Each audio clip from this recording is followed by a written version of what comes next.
Hello everyone, welcome to the second TF2 Unity devlog, and I have a nice visual update to Badwater for this week, I suppose. That's what I've been working on for most of this week, was making Badwater look like this.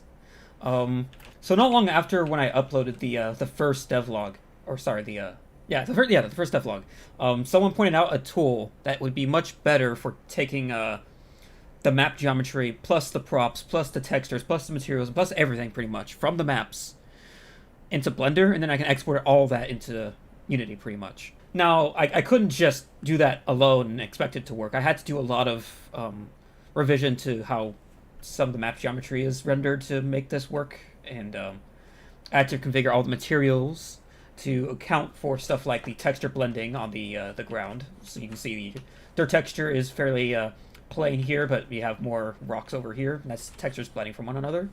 And I had to configure the shaders to properly implement the texture blending using the vertex colors and also the blend maps and all that kind of stuff. So that's all working. There's just some things I still need to address, like some places on the geometry of the map, there's like obvious seams that you can see. You can see that in a few other places too. You can see seams around the hammer editor brushes that were part of the map originally that I still need to stitch together more effectively. As you can see, they're still visible. But that is fixable. I can fix that. That would just take a bit of time to address all that. So yeah, the main thing I want to kind of point out is the lighting itself. The lighting is a bit more vibrant compared to the original TF2, I suppose, right? Because to explain how the lighting works in Unity and how I have it set up in Unity compared to TF2, a thing I have enabled in this Unity project is something called color grading. And more specifically, the color grading is set to ACES. And so ACES is a color grading attribute, I suppose, that you can apply to your project, or a lot of other 3D programs as well, or any sort of digital graphics software, that allows you to make the lighting more realistic, not necessarily in the way you might think. By realistic, I mean the dynamic range of what the camera can see in light is much more accurate. It's much more wide and more pleasing to the eye, especially when it comes to very, very bright lights. So games like TF2, which as far as I'm aware, uses the default sRGB color space, has issues where if you have a really bright light, it can really blow out the scene. But if you try to lower that light so it doesn't blow out the scene, it might just look a bit too dark or not as vibrant as it should. So what ACES does is, instead of the colors peaking like immediately as soon as you start to approach that like maximum range in the dynamic range, it allows the colors to not peak pretty much. It makes it it allows you to basically flush the entire map with an extremely bright sun and not peak the colors nearly as much because of the improved dynamic range. And of course, the auto exposure settings helps with that as well. But having large dynamic range will allow you to see the bright sun, the bright areas of the map, while still allowing you to see pretty clearly what's inside in there. I can still improve that as well if I need to adjust it more to improve visibility. But with the brightly lit terrain, and you can still see inside the fairly dark interior of the blue spawn, is kind of what allows this effect to work. And a lot of games nowadays uses this kind of color space. I personally see it as a objectively superior way to render anything that's in 3D in video games nowadays, in my opinion. You will have to approach how you light your scenes differently and how you shape things differently, but it doesn't mean you can't make it work. And I'm very familiar with working with this kind of color space because I use Blender a lot using Filmic, which is basically what ACES is. It says the same exact thing. And I've worked with that for like 4 years at this point in Blender using that kind of color space. And I'm very familiar with it. I know what I need to do to get it to work the way I want it to. That's basically what that is. Hopefully that I explained that well enough. If you still need a more in-depth explanation of what this kind of stuff is regarding ACES and Filmic, Andrew Price has a very, very good video, which is actually the video that introduced me to this concept. It's a very good video that goes over exactly what this kind of stuff is related to lighting and shading and all that kind of stuff. Regarding ACES, Filmic, dynamic range, stuff like that. It'll help educate you more on this if my explanations weren't good enough. Anyway, the next thing I want to show regarding this map, real quick, is the payload itself. So the payload can be capped, kinda. It's a work in progress system. It's still, early on. So basically what I have set up for the cart is I have the capture region set up. It's just a sphere around the cart. and whenever you're in it, it'll add a capture rate tick to the cart. And if I spawned another player, which I can't right now, but if I spawn another player and put them in the same capture region, it'll increase the capture rate to ×2, and then there'll be a capture rate of ×3 if I had another player. And the cart always has a set amount of speed depending on its capture rate. At 1 time speed, it moves at 50 hammer units per second. 2 is 70, and 3 is 90, and it gets capped at 90. It doesn't move faster than that. So that's how it's set up right now, pretty much. When it comes to capturing the actual objective, it doesn't work right now. Obviously, I haven't set that up. I've only set up the cart to be moved and also to follow the tracks really smoothly. In the original TF2, the cart sort of like turned abruptly for each vertex in the line that goes along the tracks. How I have my cart set up is I'm using a baked animation that it plays through depending on whether or not the cart's getting capped or not. So yeah, I animated the cart to follow tracks perfectly, or as perfect as possible, in Blender, and then I exported that as an animation, which then can be used to control where the cart's position is, depending on how far its progress is on the track. Also, I have the cart set up to backpedal after 30 seconds, just like the original game. It should do that, yeah, right now. There you go. Which is also, should be at the same amount of speed, I think. I think it was 9 hammer units per second, if I remember, but I don't remember the exact speed. So it was somewhere around there. And also, you might have noticed when I was in here, there are dynamic lights being cast by each of these lights in the tunnels. And it goes for a lot of the lights around the map as well. Not every light. Like, these lights do cast lights, but only as base light. It doesn't cast dynamic lights because I'm already outdoors, and I don't want to bloat the scene with dynamic lights because that would impact performance quite severely if I just put a bunch of dynamic lights close to each other in the same place. So I selectively chose which lights can cast dynamic shadows. So these lights in here cast dynamic shadows together. Some of the lights in here cast dynamic shadows. Not all of them, but some of them.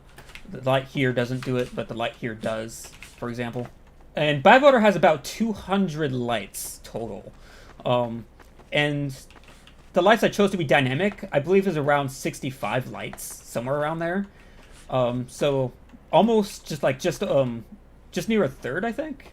Yeah, just about a third of the lights are dynamic, and the rest of them are not. Also, another thing I want to point out is the weapon and player lighting in general. So one thing I did throughout this entire map as I was working on it in Unity, a lot of that time was put into placing a bunch of light probes and also reflection probes across the entire map. And to properly explain what light probes are, I had to go into the Unity editor to properly show what these are. So you can see these little spheres that are wrapping around me whenever I move. You can see they keep changing location and all that.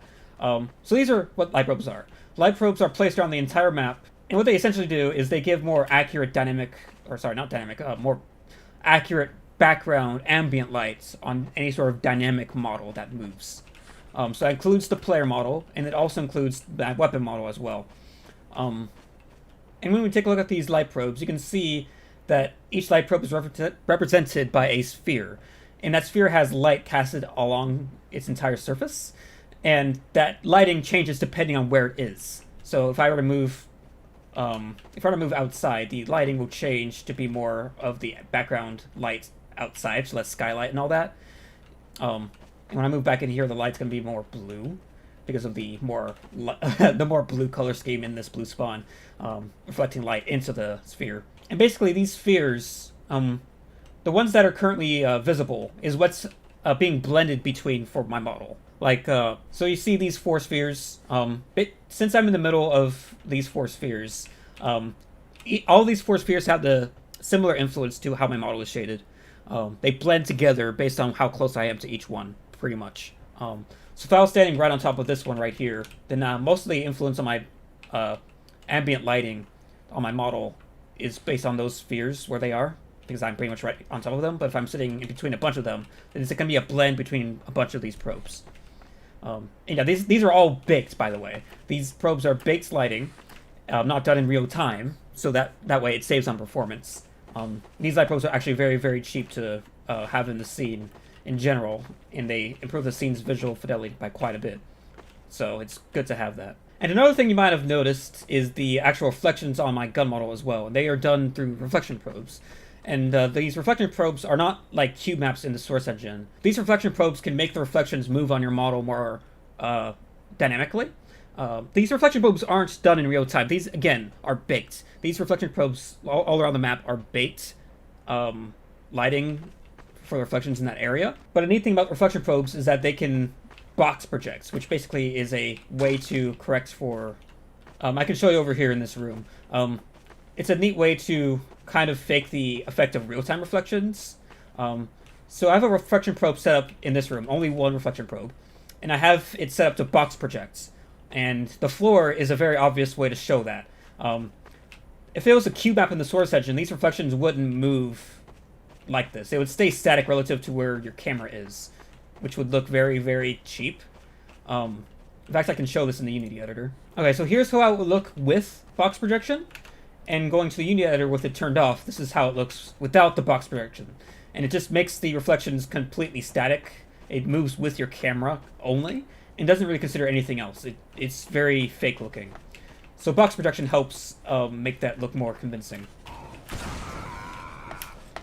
And box projection is what allows the reflections on the gun model to move as well. So even the gun model will have dynamic reflections, or not.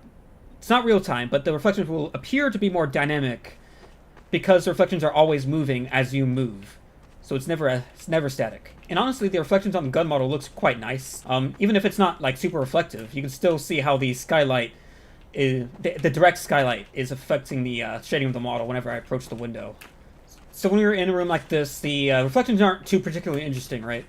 Just some reflections from the actual lights themselves and all that. Nothing too impressive.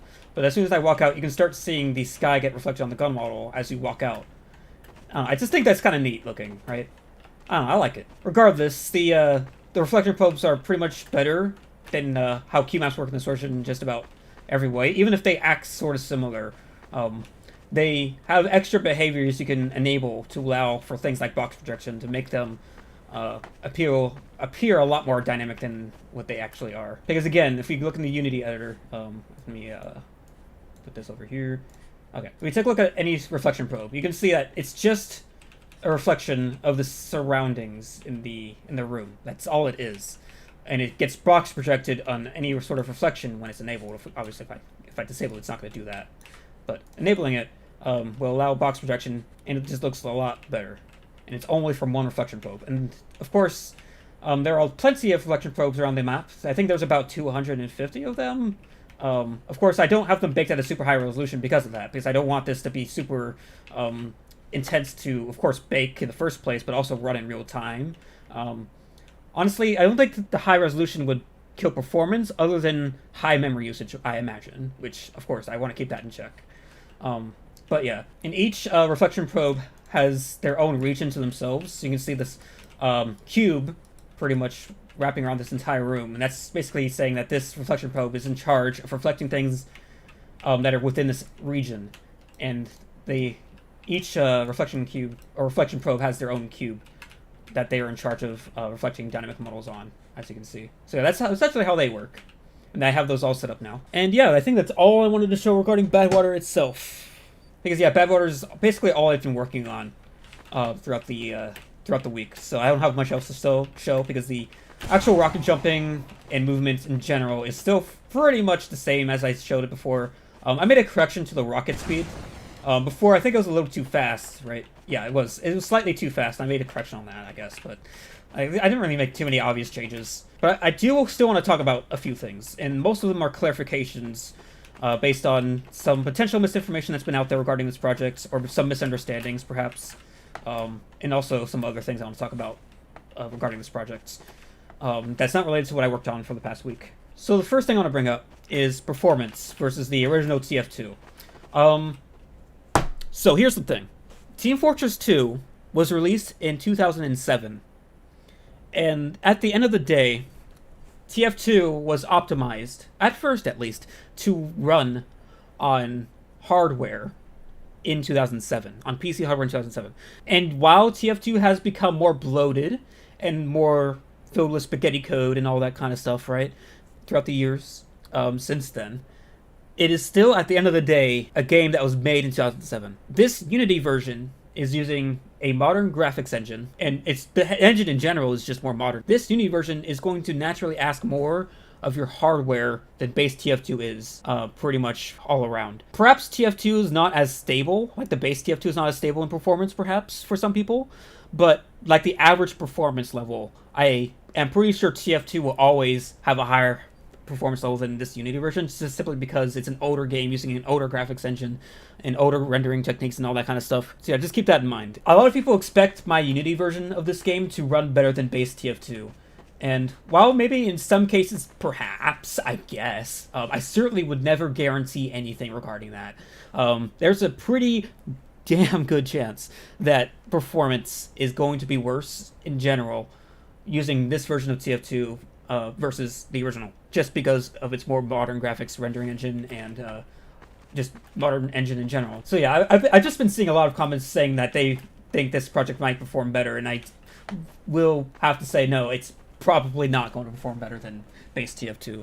You're going to be using a modern graphics engine, so you probably will need a more up-to-date system to run this version of TF2. Not to say it won't have graphics options, perhaps, right? There will be graphics options to control the dynamic lights if you want them on or off. If you don't want dynamic lights, you can turn those off. That's probably going to be the most impactful setting you can set for this current setup, is to turn off dynamic lights if that's a problem for you. And of course, there's also going to be other settings like text resolution, shadow resolution, the amount of dynamic lights you want in the scene.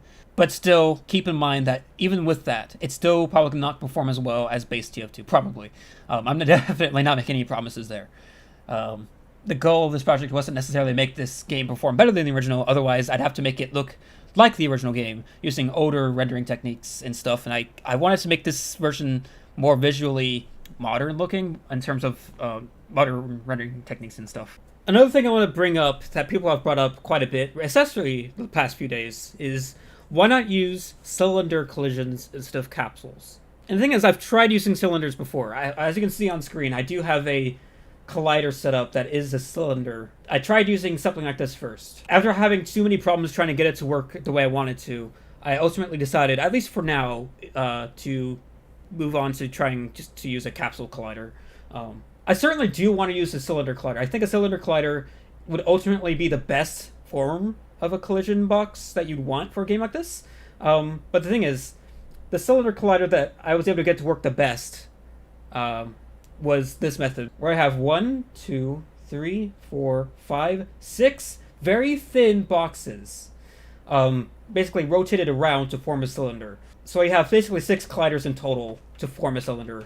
And the problem with this is that since they are still ultimately cubes, the corners of these cylinders can still get stuck in door frames or any sort of wall. It's very finicky, but there we go. I'm holding forward right now, so in theory I should be able to move alongside that wall in front of me, but no, I'm stuck. I'm literally stuck. I can't move. Because the corner of the collision box is stuck on the corner right here. And I don't know any way to fix that. So I ultimately decided to go to capsules for the time being. Now with the capsule collider, this problem of course is just non-existent. You don't have any way to get stuck on your capsule because it's perfectly round. It is not a geometric mesh. It is all distance checks. So, but yeah, obviously the reason you want a cylinder is for the flat bottom for your feet, so you don't have moments where you start sliding off a ledge like this. And also you might have other problems platforming across maps where you could more easily slide off thin railings and stuff like that. But the thing is, I don't have a way to get cylinders to work, at least not right now. Perhaps someone could tell me a better method of getting a cylinder to work. I've heard suggestions saying that you can use a capsule collision for your side-to-side movement, but for vertical movements, use like a box collider or something, or I don't know, or you just change the behavior of how distance checks works based on if you're going vertically up or down or not. And I don't know how you would do that. I have literally no clue. And based on my own research, I haven't heard any of that get suggested anywhere. Of course, I could have looked in the wrong places, I suppose, but I've just heard people say that capsule colliders are the only like shape that would work in place of a cylinder collider for player movement. And yeah, I honestly, I think there probably is a better solution out there to make a cylinder work. The thing is, I can't just use a mesh collider, because I don't, for as far as I can tell, Unity doesn't support mesh casting, which is what is necessary to get this player movement script to work. The player collision is set up to where it uses capsule casts to predict or to handle collisions in a way. It's hard to explain, I guess, but there's a thing called capsule cast that allows you to cast a capsule to check for collisions, right? I can't change that to a mesh cast with a custom mesh, at least for as far as I know. And that's what would be necessary to get a cylinder mesh, an actual genuine cylinder mesh to work. But I just don't have that, for as far as I know. And of course, if anyone happens to know a way of getting something like that to work, or any sort of alternate solutions, be sure to let me know.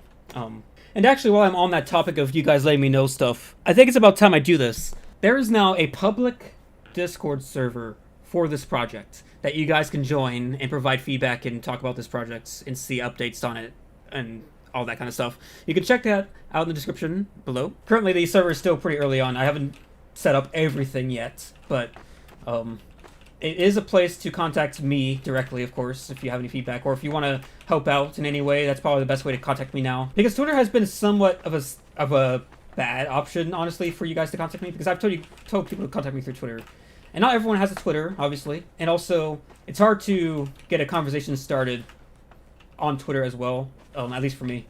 Trying to interview people through Twitter DMs is kind of strange, actually, as it turns out. And also, you guys don't have contact with my other person that's already on the team that I've brought on, a programmer that's worked with Unity before. You guys being able to talk with me and any sort of other person on the team that might join in the future would be a better option than just contacting me through Twitter and only through Twitter. I don't know, I just think having a Discord server for people to contact me is probably better at this point. Okay, anyway, back to some other clarifications. So, a topic that some people have brought up is the communication wheel. So you can see I have it set up right now.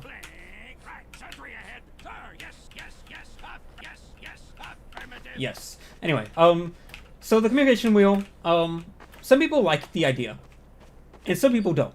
And honestly, that doesn't surprise me too much, and I respect that, honestly. I can see the benefits of using the original voice line menu, where you can just hit 2 buttons without your view getting locked up, because whenever I hold the communication wheel button, my mouse no longer controls where I aim, it just controls what I select. So, to clarify, yes, I will be including a legacy option for the original voice line menu. So if you just want to hit the Z button and 2 to say thanks without your aim being affected, you could do that if you want. That's fine. I'll have an option for that. In fact, to elaborate on that further, how I plan to have that set up is I'll have a bind list menu where you can bind buttons to certain actions, right? There'll be an action set for the communication wheel version and another action set for the legacy version. So if you wanted to, you can have both options at the same time. You can have Z bounce to the original legacy option, and you can bind some other key, like M or N or something, for the communication wheel or whatever key you want. So you have options to both if you want to. That's probably something I might do as well, thinking about it. But yeah, anyway, that's how that's going to be set up. Of course, if you just wanted to use one of the options, you can just do that as well. That's, of course, the nature of a bind menu. You can choose what options to bind and what options not to and all that. And also on the topic of options, view models. There have been some comments saying, why does the view model look so big and all that kind of stuff? I thought I'd mentioned this already, but I guess I'll clarify it again. View model options are going to be a thing. If you want to increase your view model field of view, you can do that. If you want to enable minimal view models to where your gun is more down here instead of up here, you can do that. Well, not yet. I have to implement that, but I plan to implement the feature for that to be an option, and it will be an option once this is public. At least I hope so.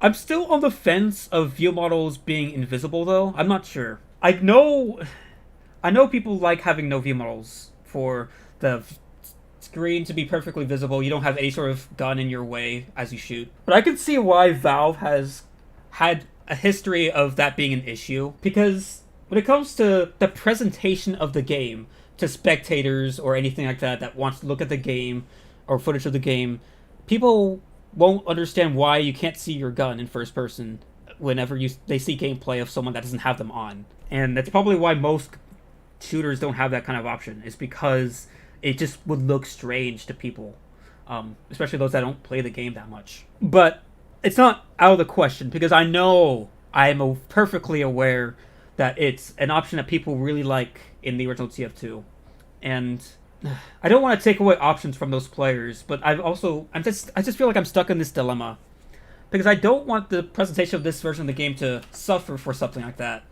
but I also know that people really want that feature to be translated over to this version. So yeah, that's my thoughts on that. Ultimately, I haven't decided on a final decision. It's still up in the air. So yeah, view model options. Yeah, that's the plan. The view model settings I have right now are going to be the default, which is what base TF2 has. The view model field of view is going to be the equivalent of what it is in TF2, which is 54. It's a bit different in Unity. Unity has a different way of measuring field of view, but it's the equivalent of that. However, the field of view for your actual field of view of the world is going to be defaulted to the maximum, which will be 90 field of view, which is the equivalent to about 106 Unity field of view units, which is what this is right now, and it's going to be defaulted to this for sure, because I can't imagine the default field of view having to stay at like 70 or something like that. That's absurdly low. So yeah, 90 is the way to go there for sure. And also, the last thing I want to talk about regarding this project specifically is expectations. Please, please, please keep your expectations in check regarding this project, because I see a lot of people hyping this project up, and it kind of makes me nervous in a way that makes me think this project won't be able to fulfill something like that. And it honestly, it probably won't. This project is done by pretty much mostly me at this point. I hope to get more people on board, but most of what you see on screen right now is done by me pretty much alone. And even if we do end up gathering a somewhat small development team to work on this, it's still a small development team. And this project, I'm pretty sure I said this before too, this project will pretty much never be as complete of a product as the original TF2 is. And on top of that, it's not intended to replace base TF2. It's meant to be an alternative, because there will be changes made in this Unity version that won't be in the original game that people might prefer to play the original game because of that. And I fully expect that to happen, which is why I say this is not meant to replace the original game.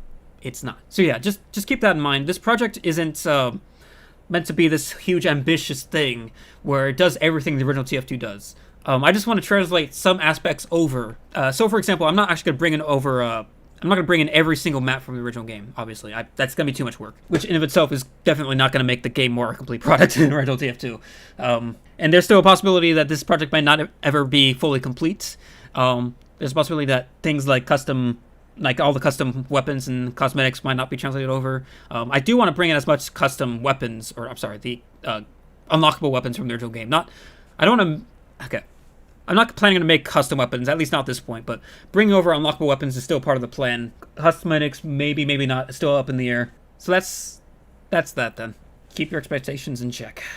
Alright, last thing I want to talk about is the streams, the developer streams. I've been doing developer streams on my main channel, but I think I've decided that I will instead do those live streams on this channel, which is the gaming channel that I have. I think I'll keep my main channel to my MOP-related animations and other more ambitious animation-specific related projects, while the gaming-related stuff should probably stay on this channel. It would probably be a better way to do that. Especially because I know that not everyone that's going to be subscribing because of the TF2 stuff will be too particularly interested in the other animation stuff I plan to be doing. So I imagine it's probably going to be the best solution for like those kinds of people as well. And with that, that's the end of this devlog. I hope you guys enjoy what I have so far. I'm not sure when a public version of this will be available for people to try out yet. But, of course, I think the best place to keep up to date on that kind of stuff is, of course, the devlogs. But also the Discord server that I also have linked in the description now, that is now public. Of course, still a work in progress Discord server, but yeah, if you want to keep in touch with this project, that's probably the best place for that now. And also, if you want to help out, that's also probably the best place to go now as well. So yeah, I will see you guys later. Thanks for stopping by.